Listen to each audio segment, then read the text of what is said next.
And recording. So, last week I tried to do a general recommendation video where I was recommending bands and songs that I like. So it's more of a give and take, and it's not just a one-way street kind of thing. And it got blocked.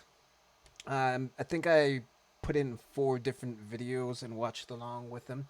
I did breaks in between and everything, but it still got blocked. Uh, so I think 4 videos is pushing it in a single reaction thing. Uh, I'll know that for the future. But I did give out the recommendations anyway. I think they're on the community tab. Good luck finding that. And yeah, this week, since I already did that, I'm just going to go back to the Just for Fun volume 3 now, I guess. In I guess I'm gonna start playlisting these maybe. Um, there's a comedian named Fred Armisen that I'm sure you guys are familiar with. He was on SNL for a good long while. He was on Portlandia. So he's in a bunch of those memes where like he's dressed as a goth person or like a hipster or some combination therein.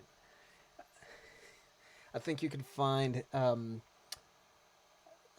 there's like a meme template of him with like a black top hat, all white makeup, and like those black like vampire glasses. It's funny, but he has a special on Netflix. I forget when it came out a while ago, but in order to get into the special into the theater, um, there was a snare drum at the front, and you had to prove that you could play in order to get in, because it was all jokes that only musicians could understand. And obviously, I'm not gonna put the Netflix special up here because that'll probably get taken down. But there's a video of him on Conan where he's telling jokes only musicians will understand. I think this is yeah, just 4.5 minutes, and I think he went on to promote the Netflix special. So he's probably there's some overlap there. I'm talking too much. Let's get into it. You did a very funny stand-up special where it was made because you are a musician, you're a drummer. Yes. And you made a stand-up special that was specifically for drummers. Yeah. And it was filled with jokes and observations that drummers would appreciate. Yes. Hey, it was James Wormworth loved it. He loved every just second for of it. James. Yeah, I did this stand-up special that was just every joke was about drum equipment and drum hardware. I'll give you an example. Yeah, I was wondering why this was back here. I didn't know. This. I'll do this gracefully. I don't want to. Okay. I don't want to do an Armisen. Yeah. Someone in the head. Nicely That's done. it, yeah. There you go. So one of the things I discussed is that when drummers go shopping for cymbals, there's in a drum shop, there's all these cymbals. It's like trees of cymbals, and drummers go around trying them out, kind of like fine wine, like.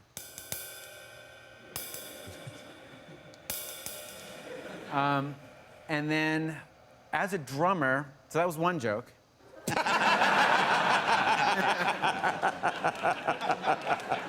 He loves it.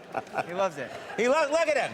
He knows exactly what he's talking I about. should just face you the whole time. Yeah, yeah. And then the other thing is, I spent many years as a drummer, and my memory of being a drummer is less about like being in front of an audience and playing and amps and stuff like that. My experience is mostly trying to undo the screw of a cymbal stand, and then it always falls off. So then I have to go get it. And then the other thing That would be number 2, right? Yes. That's the second joke. And then the other one was when non-drummers. By the way, are there any drummers in this audience? Yeah, a couple. Great. So this is great. All right. So the other thing is when We're making 3 people happy. Yes.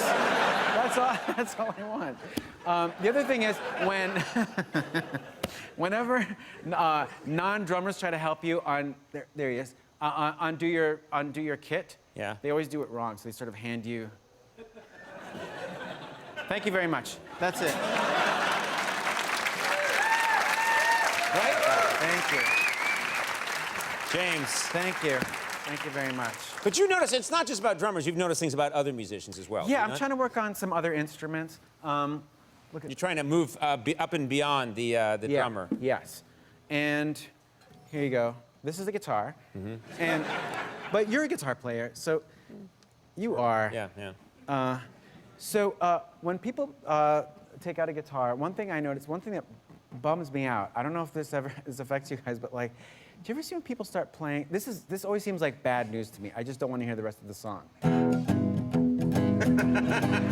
When they're muffling it, it's like, yeah, they're making a percussive Or just instrument. sort of bluesy. There's something about the blues that I'm always like, oh, here comes a long song. Yeah. And then jazz guitar players, hey. Yeah. Jimmy Vivino's loving all of this. Yeah. I love it. Yeah. Jazz musicians, I don't like that they take songs that we know and recognize, and just by changing the chords, they just make it their own. Sort of like, jingle bells, jingle bells. That I understand. Yes, there I'm with you on that. Yeah. What, I you hate want to that. be on the other They're one? like, I put a suspended ninth in there. Isn't that cool? No, give me jingle bells. That's fantastic. I like that. You got me. All right, good. Let's see if I can hold you. Let's see if I can keep you. You can hold me anytime you want. Oh, come on in. Okay, so then, have you guys ever gone to a show where there's a political band, right? Very political, and the lead singer is going on a political rant. So I'm going to do the guitar player in that band. Sometimes they're playing, and they have to stop. This is my impression of a guitar player who's got to stop while the singer goes on a rant. So it's mid-song.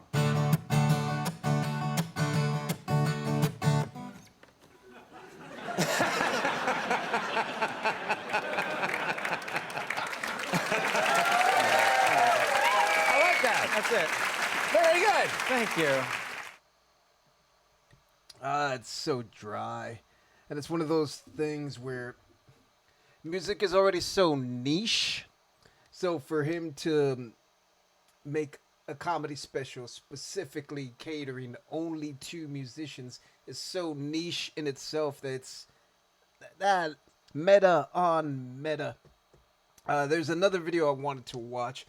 Not necessarily joke related, but I was on Instagram and I keep seeing pictures of Static X on tour right now. And they've got that new front man with all the mechanical masks, pieces, and stuff. Looks cool as shit. And I wanted to watch a video of them playing because I still haven't heard them with the new singer to see if he's trying to sound like Wayne Static or if it's just he looks like him with all the wires and hairs and stuff. But it made me think of an old interview I saw of Wayne and the other guitarist. I don't know if I pulled up the right one, but I just remember the interviewer asking like, hey, how do you come up with riffs? Or like, what's your inspiration? And they just went into like a basic, well, sometimes we just start playing rhythms and then like he just got into it and completely zoned out. So I think this might be the video. It might not be. But I just remember thinking it was kind of funny. So I wanted to revisit it. It's an 8-minute video. I don't know if I'll watch the whole thing. Let's see.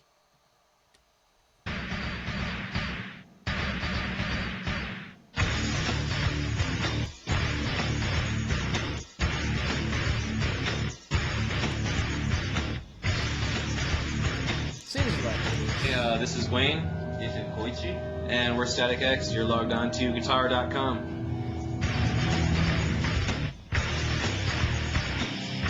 This band isn't really like, the guitar isn't like the main focus of it, so we tend to do all of our tricky things with the sequencers and keyboards and sampling and that type of stuff. The guitar is more sort of a laying down a foundation kind of thing, and there's nothing like two guitars really thick playing the same thing really tight to just create this wall of crunch. You know, you can't do it with one guitar, and that was the main reason I wanted two guitars in the band, you know, just to really create that live wall of guitar. Right now I use Akai MPC 2000, and that's It's my much main more thing. I can elaborate sample than with I it. remember. I can pretty much do everything with it.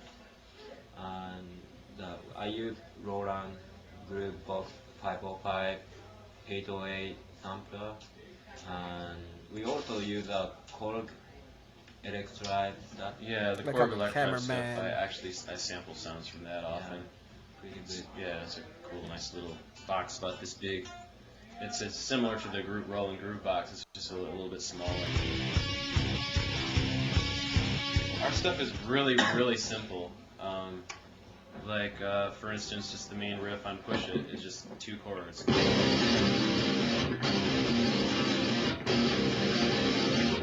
know, and we try to keep our riffs really, really very simple. I'm here Um, too. A lot of stuff is even just one string, you know, like Love Dump. Simple, tight, Love Dump, rhythmic stuff. We try to do some, you know, make some different kind of sounds. One of the things that I use a lot when I'm writing is doing the octave thing, which I'm sure other guitar players do it, but I actually came up with the idea on my own a long time ago. It's where you play the octave with 2 fingers, and then the string in the middle you actually just sort of mute it out. I with do that. The other fingers. And then he'll play like the higher octave, like in the beginning of Push It. You know.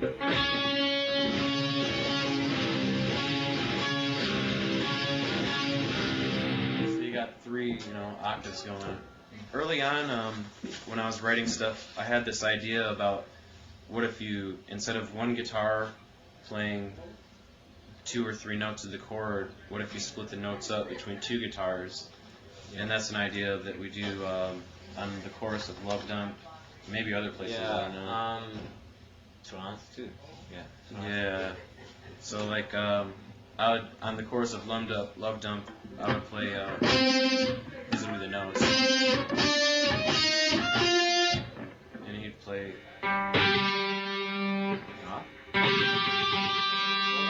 Yeah. Yeah.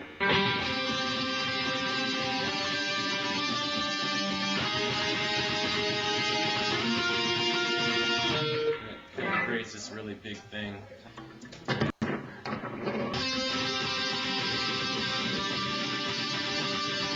Now you really don't get it, you guys. Let's reposition ourselves and do it again.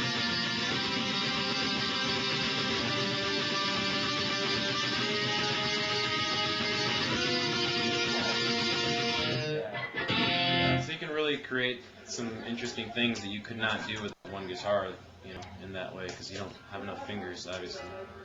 And then other than that, you know, we try to do some.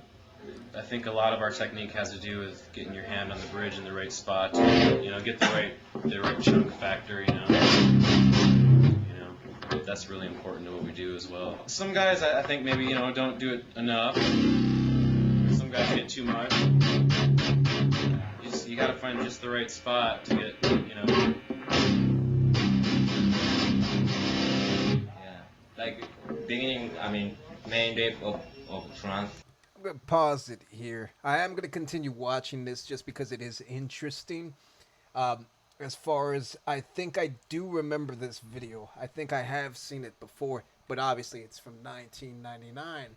I don't know when I watched it. But going back to what I just watched with the Fred Armisen clip, it's just such little detail stuff that seems really inconsequential. But like it makes all the difference in the world, and there's a hilarity to it. Because it seems like they're doing nothing. Where they're like, yeah, you play a note on one string, and our riffs are like 2 notes back and forth. And like right now he's talking about like palm muting and then like the intonation and just like the pickups, the sound the pickups capture depending on where your hand placement is and like that kind of stuff. And even just breaking a chord into 2 guitars, because the tone on one is going to be different from the other, so it's going to create more of a lush sound. Of course, he's not saying it exactly that way. It's funny. Also, I don't know where Wayne is from. He has his the album Wisconsin Death Trip, so maybe from Wisconsin. But his face, he looks so much like Matt Hardy, or vice versa. And he's from like North Carolina, so South Carolina, the Carolinas. So it's a really strong genetic pull there. So backtrack a little bit. Just tangent. Gotta talk. Otherwise, this might get blocked. Go. You gotta find just the right spot to get, you know. Yeah, like beginning. I mean, main rap of trance is the motion. Oh Yeah, yeah. it's like. I mean, it's important. Yeah, like.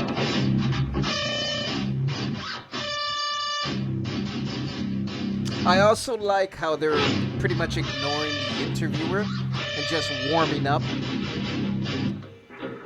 It's not totally open or it's kind of in between. Actually, the verse on that song is pretty cool too. It's like Lots of dissonance.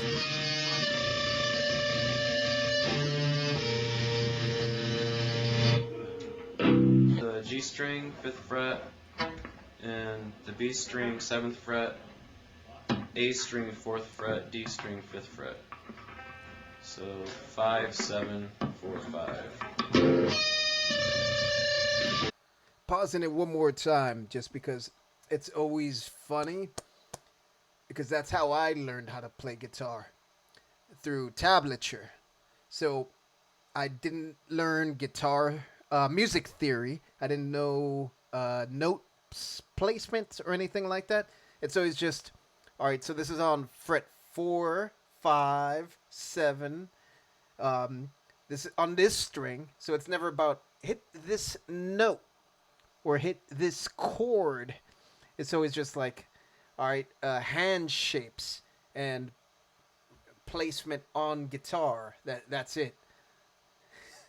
It's I've talked to a bunch of other guitarists before because I've practiced with a bunch of other guitarists, and the ones who learned how to play piano when they were young know a shit ton about music theory. Everybody else is more just about patterns and just feel, like that kind of thing. So it's always interesting because no one musician learned music the exact same way. And the ones who kind of know everything can't really communicate it to a layman without just getting like really like fucked up in the head and just like, no, it's a C. Come on, guys. I feel like I'm taking crazy pills. Whereas someone else will just be like, oh, you mean string 4 fret this? Okay. Depending on the tuning. So 5, 7, 4, 5.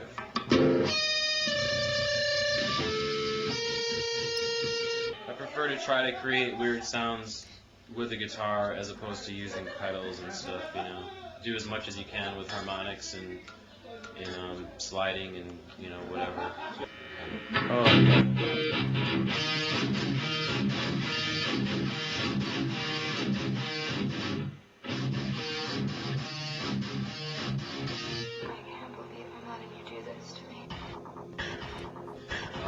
Really, when we're on stage, we're just jumping around a lot, and so what we need to do is stretch our bodies out, and you know, legs and arms. How and young neck are and they? Back and Yeah. that I spend 15 minutes stretching out my whole body before we go on stage. That's I don't smart. worry about whether I can play because our stuff is so simple to play that you know it's not difficult at all. And even when I'm writing new ideas, I usually write it on my drum machine and then learn how to play it on the guitar because it's just easier that way. I don't know. Yeah, seems like our music is very guitar oriented. But in our head, it's like guitar is more like In my one head- elements of In my head, the guitar is an afterthought, Yeah. and I know it doesn't turn out that way in the end. But Since I mean, this distortion guitar sound has very dominating, strong sound. So that's why, it dominates whole music. But our head, we pay attention to all more, small hi the hat. hi-hat programming and the keyboards and Yeah. the drum beats and all Yeah. that. It's gotta be, all these sounds have to be arranged pretty well inside the music. Otherwise, all these sounds clashing with each other, it doesn't work. Yeah, You man. know, like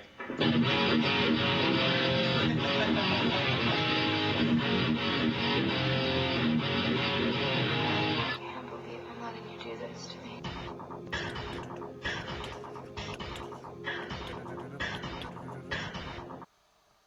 It's always funny when. So the thing that's cool about like punk, and even like new metal, which was very basic sort of playing of guitar, it's one of those things where the classically trained musicians ruled for so long, and they're really virtuoso. But once you start to think of like music in like a kind of formulaic way or like a mathematical kind of way, because it's all just math, really.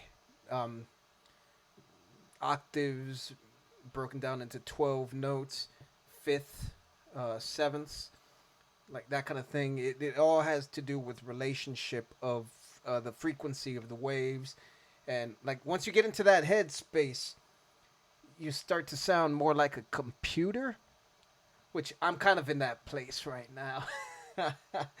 But when someone who doesn't know any of that shit picks up a guitar or any instrument and they just hear the notes and they just start to use it like it's a fucking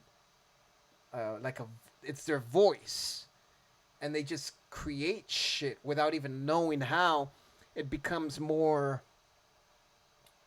satisfying. They'll land on stuff that's like clinically known, and like people will understand if they've studied music forever. They're like, oh yeah, that's super basic, but they'll land on it just randomly based off just expressing themselves. But because they don't know the formula, sometimes they'll add these weird bends or hit the wrong note or something, which gives it flavor and something the classically trained person would never do and they'd miss out on. So it's always fun just hearing people talk about music when they're looking at it kind of like as a rhythmic thing. It's just hit, hit, hit, hit, hit, hit, hit, hit, hit, triplet, triplet, triplet, triplet. Uh, Make weird sound, dissonance. All right, cool. Where's the next note gonna go? I'm feeling like it should be this, as opposed to just saying, all right, so I'm gonna write a jazz song. Jazz is 1 5 6 3. So I'm gonna pick a key, and then I'm gonna use that progression, and it's just like you're just creating like templates, and you're eliminating all the soul. But like a musician that just picks something up, it's like, okay, what am I feeling? All right, cool, cool. That one, there, okay, this. And if I use those, I should probably use that because I used it the last time and it sounded good. So it should sound good this time. It's always interesting. You learn so much more from watching someone who doesn't know the fundamentals, but is just naturally good, naturally talented. Like brains, the way they mesh, sometimes it just works out really cool. But since I'm on this Static X kind of kick right now, here is Push It. live in Florida from March 15th of this year.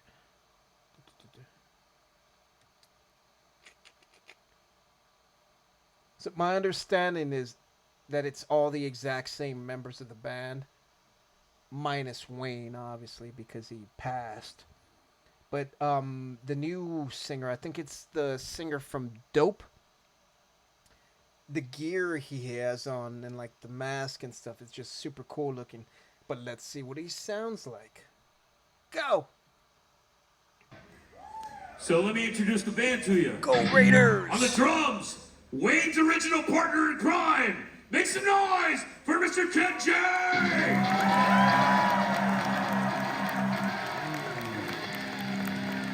On the lead guitar, the Osaka assassin. Make some noise for Mr. Koichi Fukuda.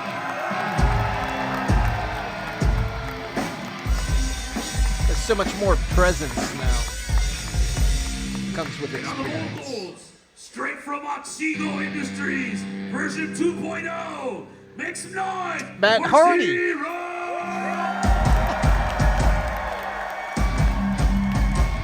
That's so fucking cool. Fuck all that dumb shit. Make some noise for Mr. Tony Campos for keeping this shit alive for 25 fucking years. It's not Derek Carr.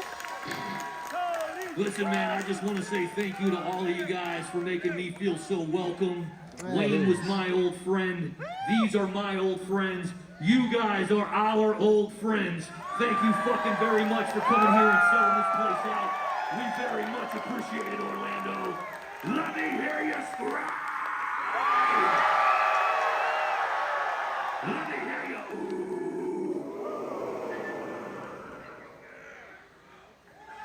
You guys sound ready for one more?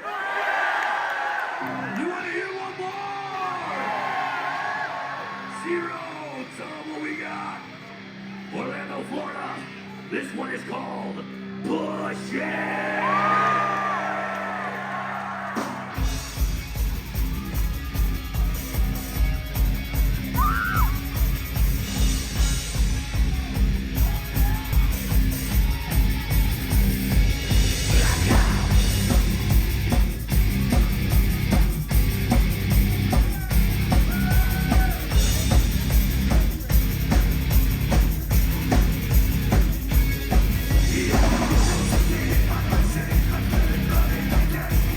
This sounds a lot like it.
So I'm pausing it because I kind of have to and I forgot to.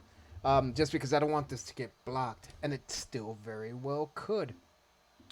I wish the guitars were, like, you could hear them more. But this is a live recording, like someone's just got a handheld camera or a phone. And It's so funny because this guy is so thin, but because he's wearing the mask, his head looks so big. So it's like a bobblehead robot kind of thing. It's weird. But the mask is super cool. The hair is super cool. I'm glad I can tell that his gloves actually have the fingers cut out so that he can play. Because as soon as he started, I was like, how the fuck are you going to play with gloves on? Like those kind of gloves. Like, do you know how hard that is? But yeah, he sounds remarkably close to Wayne.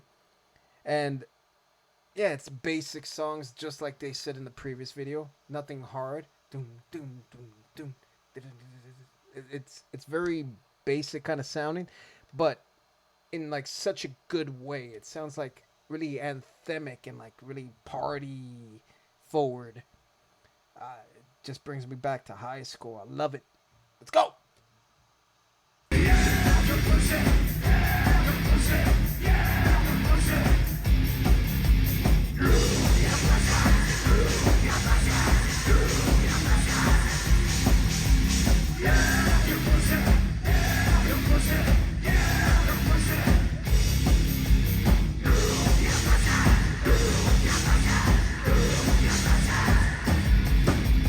Thank you! Why'd I pause it when I did?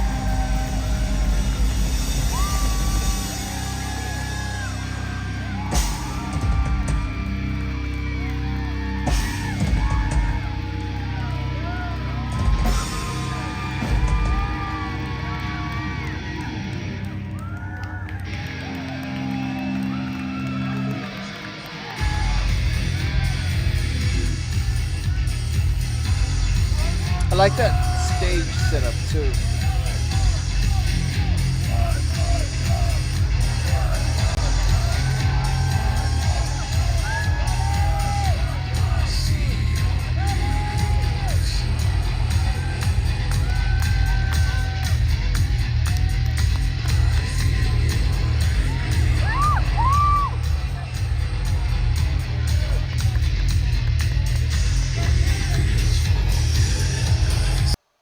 It's funny to me the drummer's wearing like a fedora.